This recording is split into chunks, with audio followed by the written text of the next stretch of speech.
Hi guys! Welcome back to my channel. And for today's video, maaga tayong nagising kasi kailangan natin i-prepare si Oscar sa kanyang schedule na kapon. Ito na siya guys. Ito si Oscar guys. Actually guys, dalawa sila ngayong nakaschedule na kapon. Si Cheetah yung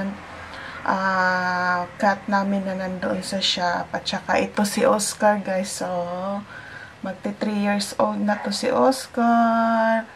Pero tumatakas kasi to guys kapag may nakita siyang maliit na butas na pwede niyang daanan. Kaya kailangan namin siyang ikapon guys.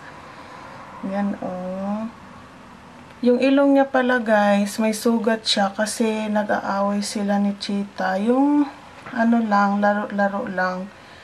Mabait kasi to si Oscar guys. Kaya ayun. Nakakalmot siya ni Cheetah, hindi siya lumalaban. Very good kasi to si Oscar.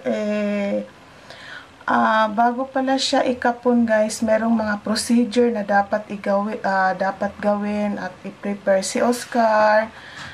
Hindi ko na siya pinalabas dito sa kwarto guys kasi sorry. Bago ang kapon guys, dapat 2 hours naka-fasting siya guys. Bawal siyang kumain o minom 2 hours prior to schedule ng kanyang kapon. At saka dapat condition siya, walang sakit, malusog. Although guys, dapat ang advice talaga ng vet ipa-CBC siya. Tapos na CBC naman si Oscar, i-healthy naman siya. Pwede siyang ikapon guys, kaya tutuloy namin yung kapon niya today. Ang bayad dun sa CBC guys is 800 pesos. Normal naman lahat ng ni Oscar. Tapos, dapat walang sakit, walang galis, tsaka walang kuto guys. Kasi, masama yatang epekto kapag may mga ganun sa cat.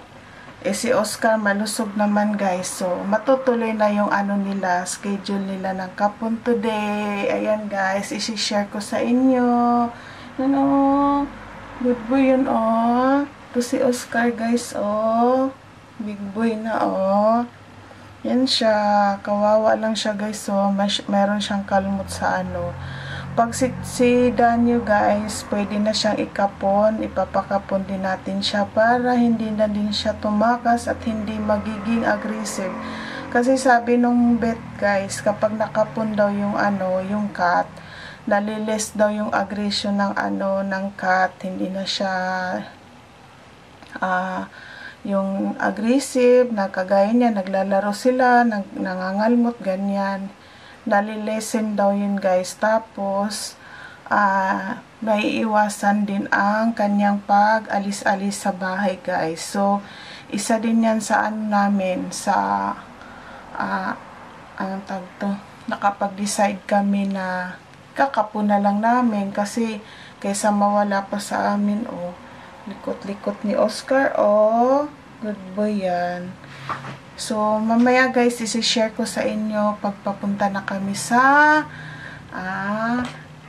event ng pagkakapunan. Parang alam ni Oscar guys, Oy, alam mo na ikakapon ka? Alam mo na ikakapon ka today? Yan si Oscar guys. Nire-ready na namin siya. Hindi na namin siya nilabas dyan guys. Kanina dun siya sa kwarto, nakakulong lang. Ngayon, nandito na kami sa baba. Dyan muna siya sa crate. And pinupuntahan siya ni Cheetah guys. Dyan ka muna Oscar. Kasi baka pag pinalabas namin siya dyan, makainom siya or makakain. Kasi nandito lang sa baba yung pagkain nila. Nagtataka siguro siya bakit kinukulong siya. Yan guys. Bawal kasi siya kumain ng 2 hours. Yan si Daniel, makulit. Yan, Oscar. Nagtataka ka, bakit ka nandyan? Bawal ka kumain. Kinukulit siya kaagad ni Daniel guys. Ayan Kulit-kulit ni Danyo. Kinakalmot na naman siya kanina. Meron na, lalo nang lumala yung sugat niya sa ilong. Napaka kasi ni Danyo likot. And guys, hinihintay na lang namin na sunduin kami para pumunta na kami doon sa sa event ng pagkakapon, guys. Na guys, pupunta na kami. Nandito na ang aming sundo.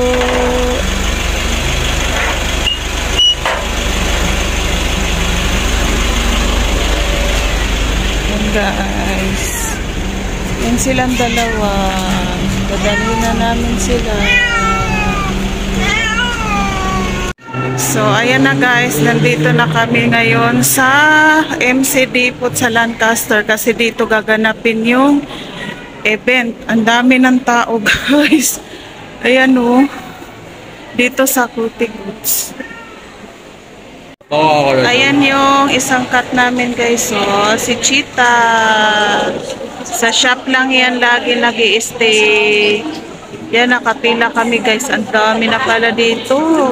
Ayan si Oscar. Stress na siya. Nagmamakaawa na siyang ilabas. Oscar. Cheetah, good boy. Cheetah. Ayan guys. Ang dami.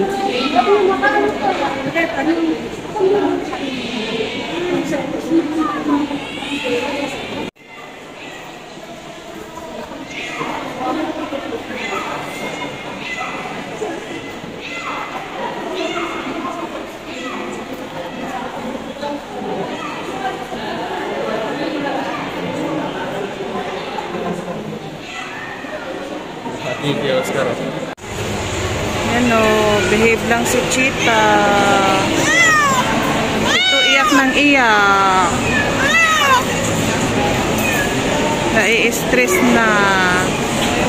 Iyak ng iyak. Cheetah! Cheetah! Cheetah! Behave lang. Oscar! Oscar!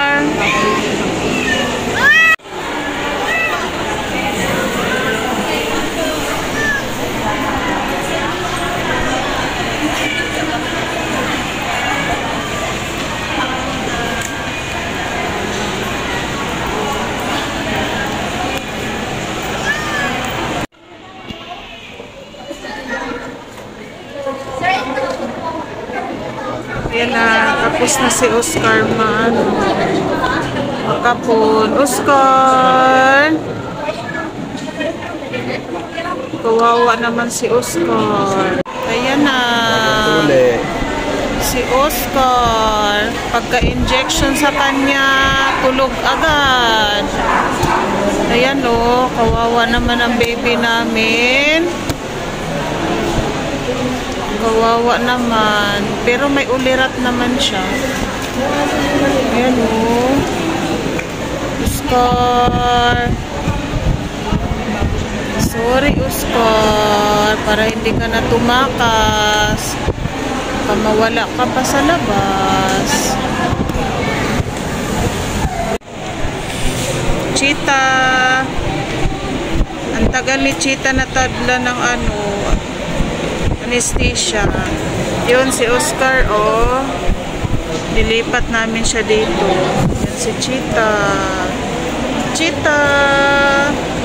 Cheetah! Uwi na kami guys. Tapos na sila makapon. Ang ginawa namin guys sa kanila is pina-injectable ko na lang yung antibiotic. 850 yun. Good for 1 week na yun guys. Ayan na. Uwi na kami. Yan, malikot na sila. Tapos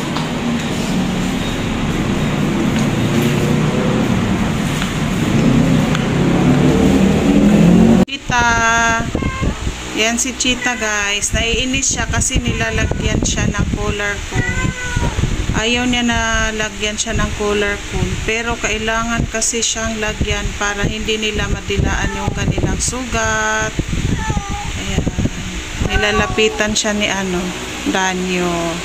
So, ayan na si Oscar guys. Si Chita nandun sa baba kanina. Doon lang muna namin siya nilagay. Tapos itong si Oscar dito po sa kwarto niya. Dito sa kwarto namin nilagay kasi para malamig. Dahil naiinis siya kapag mainit ang panahon. So,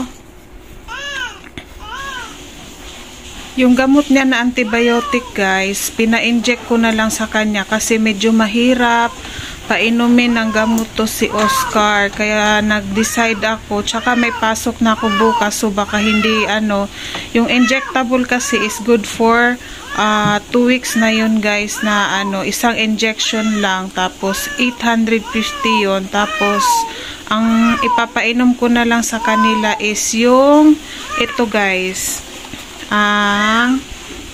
ito siya, pain reliever to siya guys. Kinuha ko siya sa pet shop namin, galing kami doon. Hindi na ako nag-avail ng gamot na pain reliever kasi meron naman kami sa shop. At saka itong wound buster, ayan siya, antibacterial, ganyan. So dito muna si Oscar guys sa kwarto para kasi kawawa, ayan anxious na siya, sobrang stress na siya. Kailangan pala guys nakabitan siya ng cooler cone. Ngayon kanina tinry namin siyang kabitan kaso parang pa siya, kaya lumalaban siya, nakalmot si EJ. Ayan siya guys, gustong gusto niya na talagang lumabas, hindi siya sanay na makulong dyan guys. Lalo na pag kinabitan siya namin ng cooler cone, lalo na yan mai-stress. Si Chita, nilipat muna namin siya doon sa kabilang kwarto kasi hindi sila pwedeng magsama. Advice ng veterinary na dapat naka-cage muna sila ng 4 days ba yun? Ayan guys, under observation pa si So after 4 hours pa siya pwedeng kumain, tsaka wet food dapat ang ipapakain sa kanila. Mamaya pa siyang 5 PM pwedeng pakainin guys, kasi para dahil meron pa yang effect ng anesthesia. So hanggang dito lang guys ang aking video. Maraming salamat. Please don't forget to like and subscribe our YouTube channel. Bye!